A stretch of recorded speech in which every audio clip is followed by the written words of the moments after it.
شادی کے بعد گھر پر صرف میں اور میری نند اور سسر گھر ہوتے۔ میری نند بہت حسین تھی، لیکن میرے سسر کو ان کی شادی کی کوئی فکر نہیں تھی، اور روزانہ دن کے وقت نند سسر کے کمرے میں کئی گھنٹے گزار کے آتی۔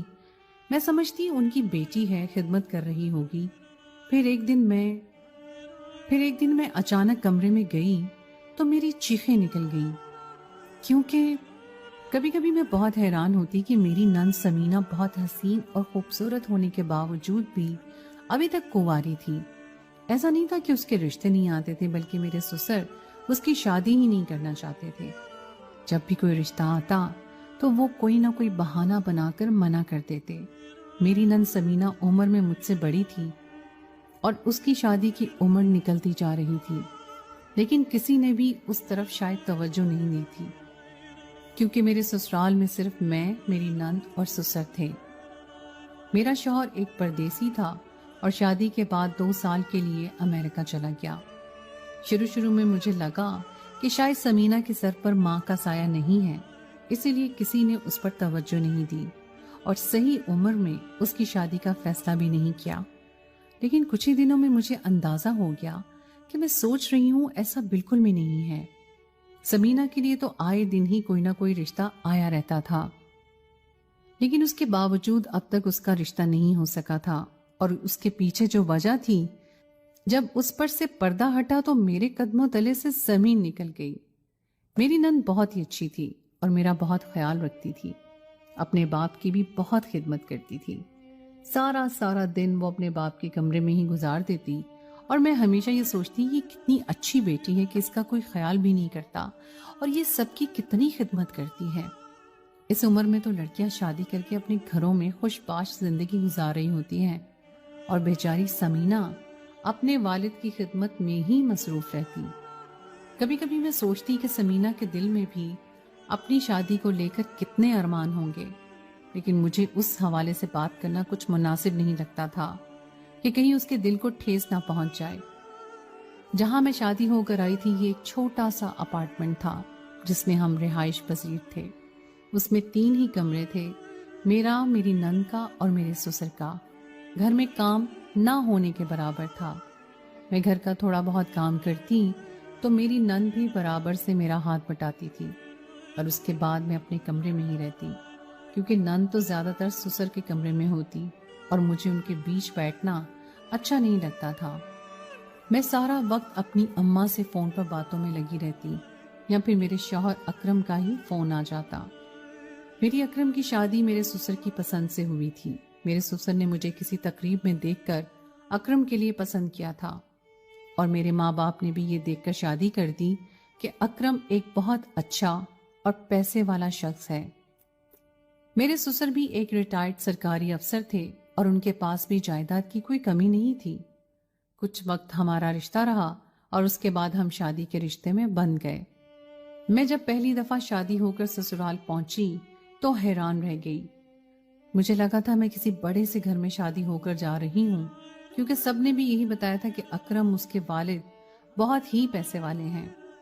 لیکن یہ تو ایک 3 کمرے کا چھوٹا سا اپارٹمنٹ تھا، جس میں باورچی خانہ بھی بہت ہی چھوٹا تھا۔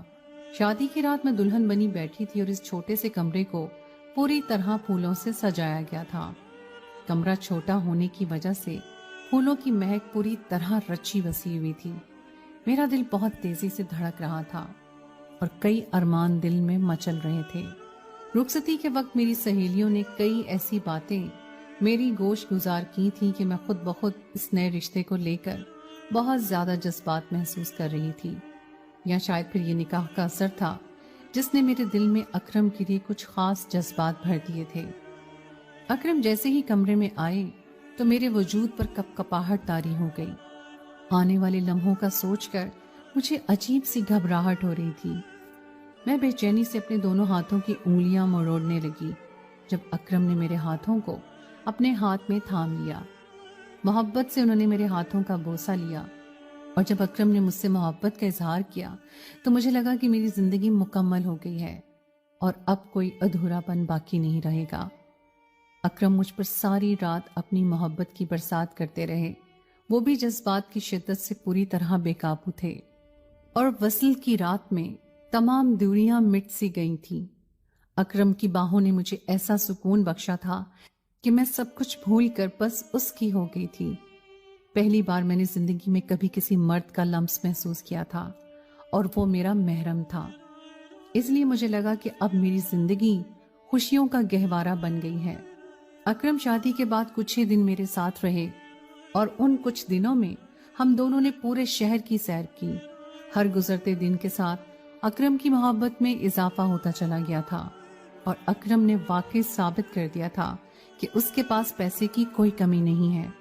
میرے منہ سے کوئی خواہش بھی نکلتی تو وہ اسے پورا فوراً ہی کر دیتے۔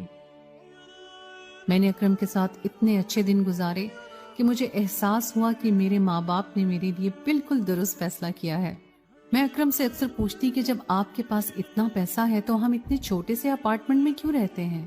جس پر اکرم نے مجھے بتایا کہ یہ میری والدہ کی نشانی ہے اور یہ میری والدہ نے اپنی پسند سے خریدا تھا، اسی لیے ہم اسے چھوڑ کر کہیں اور نہیں جانا چاہتے۔ میں اور ابا تو بڑا گھر خریدنے کے لیے تیار تھے، لیکن سمینہ نے صاف صاف کہہ دیا کہ وہ یہ جگہ چھوڑ کر کہیں نہیں جائے گی، اسی لیے ہم نے بھی کہیں اور شفٹ ہونے کا نہیں سوچا۔ دن پر لگا کر تیزی سے اڑتے چلے گئے۔ اکرم کی موجودگی میں تو مجھے کسی بھی چیز کی کبھی کوئی پریشانی نہ ہوئی اور میرے سسر اور نند کا رویہ بھی میرے ساتھ بہت ہی اچھا تھا۔ پھر جدائی کا دن چلا آیا اور اکرم کے جانے کا وقت آ گیا تھا۔ میرا دل بہت اداس تھا اور میں بہت زیادہ رو رہی تھی۔ آنے والے 2 سال میں کس طرح اکرم کے بغیر میں گزاروں گی، یہ سوچ کر میری طبیعت خراب ہو رہی تھی۔ اکرم نے بتایا کہ یہاں اور امریکہ میں دن اور رات کا فرق ہے اور وہ جب مجھے فون کرے گا تو یہاں دن ہو رہا ہوگا اور وہ زیادہ تر وقت میرے ساتھ ہی باتوں میں لگا رہے گا۔ اکرم نے مجھے کسی نہ کسی طرح مطمئن کر دیا تھا اور میرے سسر نے بھی مجھے تسلی دی تھی۔ اکرم چلا گیا تھا اور میں اس کے پیچھے تنہا رہ گئی تھی، لیکن میری نند اور میرے سسر نے مجھے بالکل اکرم کی طرح ہی رکھا اور کسی بھی چیز کی کمی نہ ہونے دی۔ میرا جب دل چاہتا میں اپنے گھر چلی جاتی اور بہت سارا وقت اپنے گھر گزارتی۔ میری نند اس بات پر کوئی اعتراض نہیں کرتی تھی، بلکہ وہ اکیلے ہی سارا گھر کا کام سنبھال لیتی اور میں اکرم سے باتوں میں مصروف رہتی۔ گھر کے کام کاج ختم ہوتے ہی میری نند سسر کے کمرے میں چلی جاتی اور شاید ان کی خدمت میں ہی لگی رہتی۔ کبھی کبھی میں یہ سوچ کر بہت خوش ہوتی کہ میرے سسر نے اپنی اولاد کی کتنی اچھی تربیت کی ہے، لیکن مجھے کیا خبر تھی کہ سسر کے کمرے کے اندر کیا ہوتا ہے۔ کبھی کبھی جو دکھائی دیتا ہے وہ ہرگز بھی نہیں ہوتا، اور جب میں نے اپنی آنکھوں سے ساری حقیقت دیکھی تو میرے رونگٹے کھڑے ہو گئے۔ یہ تو میرے وہم و گمان بھی نہیں تھا کہ ایسا بھی کچھ ہو سکتا ہے۔ میں نے اپنی شادی کے اگلے ہی دن سے دیکھا تھا کہ میری نند کے لیے بہت زیادہ رشتے آیا کرتے تھے۔ میری شادی میں بھی جو مہمان آئے تھے ان میں سے کئی لوگوں نے میری نند سمینہ کے لیے اپنے بیٹوں کے لیے رشتے بھیجے، لیکن یہ بات میرے لیے بہت حیران کن تھی کہ میرے سسر کسی نہ کسی بات پر رشتے کے لیے انکار کر دیتے۔ میری نند عمر میں مجھ سے بہت زیادہ بڑی تھی، لیکن بہت ہی حسین تھی، اس لیے اس عمر میں بھی اس کے رشتے چلے آ رہے تھے۔ کبھی کبھی میں سوچتی کہ کیوں نہ اپنے بھائی کے لیے ہی سمینہ کا رشتہ مانگ لوں، مگر میری ماں نے یہ کہہ کر مجھے روک دیا کہ اس طرح وٹے سٹے کی شادی کرنا بالکل ٹھیک نہیں ہے۔ اور جب میں نے اکرم سے باتوں باتوں میں اس بات کا ذکر کیا تو اکرم نے یہ کہہ کر انکار کر دیا کہ ہم ابھی سمینہ کی شادی نہیں کرنا چاہتے۔ یہ بات میرے سمجھ سے باہر تھی کہ آخر سمینہ کی شادی ہوگی کب۔ اکرم مجھ سے کہتے کہ جب سمینہ کو اس بات کی پرواہ نہیں ہے تو تم کیوں پیچھے پڑ گئی ہو؟ وہ بہت خوش ہے اور ابا جان کی بہت خدمت بھی کرتی ہے۔ میں نے اکرم سے کہا تو کیا اس وجہ سے ہم کبھی اس کی شادی نہیں کریں گے؟ اگر بات ابا جان کی خدمت کی ہے تو وہ میں بھی کر سکتی ہوں، لیکن ہر لڑکی کی طرح سمینہ کے بھی کچھ جذبات ہوں گے، اور یہی ایک بات تھی جس پر میرا اور اکرم کا جھگڑا ہو جایا کرتا تھا۔ اسی لیے اب میں نے خاموشی اختیار کر لی تھی۔ کبھی کبھی تو سمینہ دوپہر کا کھانا بھی میرے کمرے میں ہی دیا جاتی۔ میرا اپنے کمرے سے نکلنا نہ ہونے کے برابر رہ گیا تھا، کیونکہ سمینہ میرے اٹھنے سے پہلے ہی گھر کا سارا کام نپٹا دیا کرتی تھی۔ کبھی کبھی تو میں اپنی خوش قسمتی پر حیران رہ جاتی کہ شادی کے بعد بھی مجھے گھر کی زیادہ ذمہ داریاں نہیں آئی تھیں، اور سسرال بھی اتنا اچھا ملا تھا کہ میرے خاندان والے رشک کرنے لگے تھے۔ موسم بدل رہا تھا اور سب جگہ حبس کا راج تھا۔ اس موسم میں ہمیشہ ہی میرا دم بری طرح گھٹتا تھا اور اس چھوٹے سے اپارٹمنٹ میں تو مجھے سانس لینا دشوار ہو رہا تھا۔ کافی دیر تک میں کمرے میں ہی یہاں وہاں ٹہلتی رہی، لیکن جب مجھے کچھ سمجھ نہ آیا تو میں نے سوچا کہ اپنی نند سے ہی کچھ دیر باتیں کر لیتی ہوں، شاید میرا دل بہل جائے۔ یہی سوچ کر میں کمرے سے نکلی تو میری نند اپنے کمرے میں موجود نہیں تھی۔ یقیناً وہ سسر کی خدمت میں مصروف تھی۔ پہلے میں نے سوچا کہ واپس اپنے کمرے میں چلی جاتی ہوں، لیکن میری طبیعت بہت زیادہ بوجھل ہو رہی تھی، اسی لیے میں سسر کے کمرے میں داخل ہو گئی اور اندر کا منظر دیکھ کر میری ایک دم ہی چیخ نکل گئی۔ میرے سسر کو کچھ بیماریاں لاحق تھی اور ان کی دوا وغیرہ کا خیال رکھنا بھی سمینہ کی ذمہ داری تھا، اور سمینہ وقت پر انہیں دوا دینے سے بالکل نہیں چوکتی تھی۔ ڈاکٹر کے پاس جا کر دوا لانا بھی سمینہ ہی کی ذمہ داری تھی۔ میں جب بھی اسے اپنے باپ کے لیے اتنا زیادہ فکر کرتا دیکھتی تو مجھے بہت اچھا لگتا۔ میری شادی سے پہلے بھی اس نے اکیلی عورت ہو کر پورا گھر سنبھالا ہوا تھا، اور میری شادی کے بعد بھی وہ پہلے کی طرح ہی ساری ذمہ داریاں اٹھا رہی تھی۔ ناشتے کے فوراً بعد ہی وہ ایک ٹرے میں ساری دوائیں سجائے سسر کے سامنے رکھتی اور خود کھول کھول کر انہیں اپنے ہاتھوں سے دوا کھلاتی، اور اب مجھے معلوم ہو رہا تھا کہ وہ دوائیں آخر کیوں دی جا رہی ہیں۔ جب میں سسر کے کمرے میں داخل ہوئی تو وہاں میری نند ایک اجنبی کے ساتھ صوفے پر بیٹھی تھی، اور وہ دونوں جس حالت میں ایک دوسرے کے ساتھ تھے وہ میرے لیے ناقابل بیان تھا، جبکہ شاید میرے سسر پوری طرح بے ہوش بستر پر پڑے ہوئے تھے۔ میری اتنی زوردار چیخ کے باوجود بھی میرا سسر ٹس سے مس نہ ہوئے اور خوف کے مارے میرے پسینے چھوٹ رہے تھے۔ میری نند نے فوراً ہی آگے بڑھ کر میرے منہ پر ہاتھ رکھ دیا تھا، اور وہ شخص جو میرے لیے بالکل اجنبی تھا کب میرے سسر کے کمرے سے نکل کر غائب ہوا مجھے خبر بھی نہ ہوئی۔ میری نند مجھے کھینچ کر میرے کمرے میں لائی تھی اور سسر کے کمرے کا دروازہ بند کر دیا تھا۔ میں اپنی جگہ ہکا بکا رہ گئی تھی کہ یہ سب کیا ہو رہا ہے۔ میری نند نے مجھے بیڈ پر بٹھایا اور خود میرے برابر میں بیٹھ گئی اور رونے لگی، کہنے لگی بھابھی آپ یہ بات کسی کو نہ بتائیے گا۔ میں نے اپنی نند سے کہا کہ یہ سب تم کیا کر رہی ہو؟ میری نند مجھے کہنے لگی کہ میں آپ کو ایک ایک بات حقیقت بتا دوں گی، لیکن آپ اس بات کا ذکر بھائی سے بھی نہ کیجیے گا۔ میری نند سمینہ بتانے لگی کہ میرے سسر اس کے سگے باپ نہیں ہیں، بلکہ سمینہ کی ماں میرے سسر کی دوسری بیوی تھی، اور سمینہ اس کے پہلے شوہر کی اولاد، اور وہ بہت ساری دولت اور جائیداد کے ساتھ میرے سسر سے شادی کر بیٹھی تھی۔ سمینہ بتا رہی تھی کہ وہ ایک یتیم بچی تھی جس کے باپ کا انتقال بچپن میں ہی ہو گیا تھا، اور میرے سسر نے یہ دیکھ کر سمینہ کی ماں ایک مالدار عورت ہے اسے اپنی محبت کے جال میں پھنسا لیا۔ میرا سسر خود بھی ایک سرکاری افسر تھا، لیکن اس کی نوکری اتنی اچھی نہیں تھی، جبکہ سمینہ کی ماں کے پاس کروڑوں روپے کی جائیدادیں تھیں۔ سمینہ نے بتایا کہ اکرم اس کا سوتیلا بھائی ہے، کیونکہ میرے سسر کی پہلی بیوی کا انتقال ہو چکا تھا، اور انہوں نے سمینہ کی ماں کو اپنی چکنی چپڑی باتوں میں پھنسا کر اس سے شادی کر لی تھی۔ شادی کے بعد وہ سمینہ کے ماں کا اتنا خیال رکھتے کہ سمینہ کی ماں اپنی ہی بیٹی کو بھول گئی تھی۔ وہ کہہ رہی تھی کہ جب جان بوجھ کر بابا نے ماں کو مجھ سے دور کیا تاکہ میں ان کے قریب نہ جاؤں اور وہ اپنے مقصد میں کامیاب ہو جائیں۔ مجھے بھی اپنی ماں سے اس قدر نفرت ہو گئی تھی کہ میں خود بھی ان کے قریب جانا پسند نہیں کرتی تھی۔ کبھی کبھار جب میری ماں میرے پاس آتی تو میں ان سے بات تک نہ کرتی۔ اکرم مجھ سے عمر میں بڑا تھا، لیکن اس کا رویہ بھی میرے ساتھ کچھ ٹھیک نہیں تھا۔ وہ میرے ساتھ بہت برا سلوک کرتا اور مجھے بہت برا بھلا کہتا۔ میں ذہنی طور پر بہت زیادہ بیمار ہو گئی تھی۔ میرے اندر ایک احساس کمتری نے جنم لے لیا تھا، اور اس وقت تو مجھ پر پہاڑ ٹوٹ پڑا جب میری ہٹی کٹی ماں اچانک ہی بستر پر پڑ گئی، اور ڈاکٹر نے بتایا کہ ان کے جسم کے اعضاء نے آہستہ آہستہ کام کرنا چھوڑ دیا ہے۔ دراصل میری ماں کو آہستہ آہستہ زہر دے دیا گیا تھا۔ مجھے اچھے سے علم تھا کہ یہ کام کس کا ہے، لیکن میں کچھ بھی نہیں کر سکتی تھی کیونکہ میں لاچار تھی۔ میری حالت بہت زیادہ خراب ہو رہی تھی۔ میں اپنی ماں سے کتنا ہی نفرت کا اظہار کر لوں، نہیں کر سکتی تھی۔ بالآخر وہ میری ماں تھی۔ جب میری ماں کا آخری وقت آیا تو میں ہر وقت ان کے ساتھ ہی رہنے لگی۔ بابا نے بہت کوشش کی کہ میں ان سے دور ہو جاؤں، لیکن میں نے انہیں ایک پل کے لیے بھی نہ چھوڑا، اور مجھے اس بات کا پوری طرح یقین ہو چکا تھا کہ انہیں بہت آہستہ آہستہ زہر دے کر ختم کر دیا گیا ہے۔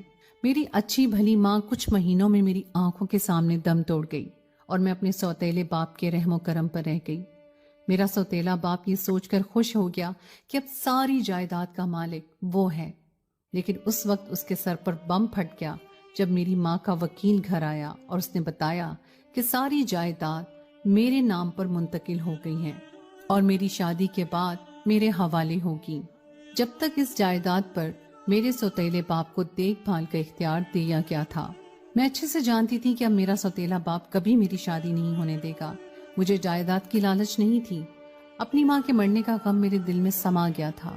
میں اپنی ماں کی طرح بہت حسین تھی، اس لیے جیسے جیسے جوانی کی سیڑھیاں چڑھنے لگی ویسے ویسے میرے رشتے اس دروازے پر آنے لگے۔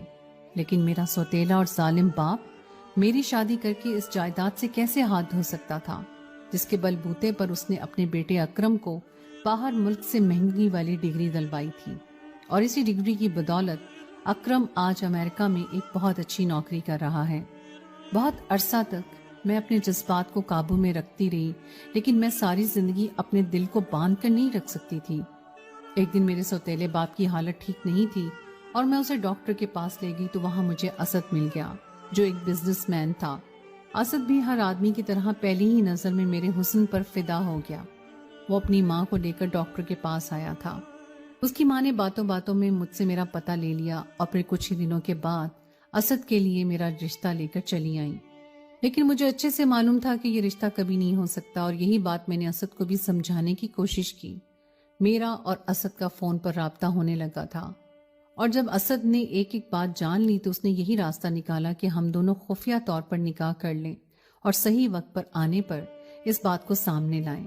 میں نے اسد نے ایک دن موقع دیکھ کر کورٹ میرج کر لی۔ اسد کے گھر والے بھی اس بات سے واقف ہیں، لیکن میں یہ بات اپنے باپ کو نہیں بتا سکتی، کیونکہ میری ماں نے وصیت میں لکھوا دیا تھا کہ سارے فیصلے کرنے کا حق میرے سوتیلے باپ کے پاس ہے، اور میں اس کی مرضی سے ہی شادی کر کے اس جائیداد کی حقدار بنوں گی۔ مجھے جائیداد کی لالچ تو نہیں تھی، لیکن جیسے ہی جائیداد کی خاطر میرے سوتیلے باپ نے میری ماں کو قتل کر دیا تھا، میں وہ جائیداد اس ظالم شخص کے پاس ہرگز بھی نہیں چھوڑنا چاہتی تھی۔ اس لیے میں نے اسے کہا کہ وہ کچھ وقت ایسے ہی گزارا کرے۔ میں نے آپ کی شادی کے بعد اپنے باپ کو وہی دوا دینا شروع کر دی جو وہ میری ماں کو دیتا تھا۔ یہ دوا بظاہر تو انسان کو بے ہوش رکھتی ہے، لیکن اندر ہی اندر اس کے جسمانی اعضاء کو ختم کر دیتی ہے۔ میں نے آپ کو آپ کے کمرے کی حدود تک محدود کر دیا تھا تاکہ میں اپنے شوہر سے ملاقات کر پاؤں۔ اسد ایک بہت اچھا اور نیک انسان ہے، اسے تو اس جائیداد کی بھی کوئی تمنا نہیں تھی۔ اس نے مجھے 1000 بار کہا کہ میں یہ جائیداد چھوڑ کر اس کے ساتھ رخصتی کر لوں، لیکن میں اپنی ماں کا بدلہ لینا چاہتی تھی۔ میں نے اپنے باپ کو آخری حد تک پہنچا دیا ہے، اب وہ کسی بھی وقت دنیا سے رخصت ہو سکتا ہے۔